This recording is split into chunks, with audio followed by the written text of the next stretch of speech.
Nepal is going electric fast. In just a few years, EVs have jumped from a fringe option to a mainstream movement reshaping transport, energy use, and public health. Annual electric vehicle imports have grown from around 250 in 2020 to more than 13,000 today, an explosive 50-fold rise. 7 out of every 10 new passenger vehicles entering Nepal are now electric.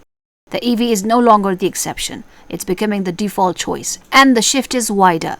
While four-wheelers lead, this boom is built on the foundation of electric three-wheelers or Safa tempos that have served Nepal's public transport for decades. By switching to EVs powered by local hydropower instead of imported fuel, Nepal saves an estimated $22 million a year, and that number is only rising. This is a direct win for the national economy and trade balance. Few countries have Nepal's advantage, abundant hydropower. That makes EVs almost entirely clean, climate-friendly and cheaper to run as the electricity used is domestically generated and renewable. Nepalis are choosing EVs because they are cheaper to operate. Electricity costs a fraction of petrol and maintenance on electric cars is far lower. To put it simply, running on EV costs roughly 2 to 3 rupees per kilometer compared to upwards of 12 rupees for a petrol car, making the long-term savings undeniable. This boom hasn't happened by accident. It was driven by decisive government policy, spearheaded by officials who pushed for tax cuts on electric imports to make them affordable.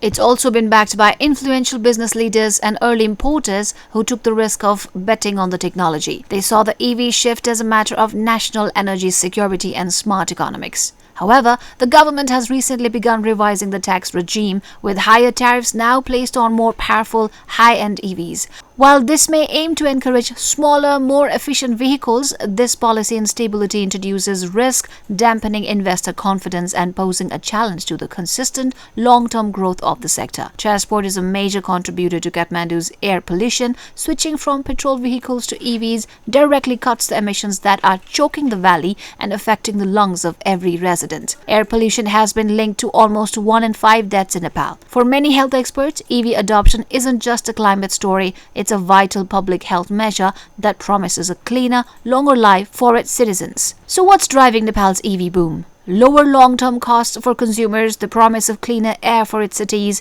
and a national shift toward using homegrown hydropower instead of imported oil. And if current trends continue, Nepal could become one of South Asia's fastest-growing EV hubs, powered by clean energy, cleaner cities, and a new generation of electric mobility, charting a sustainable path forward.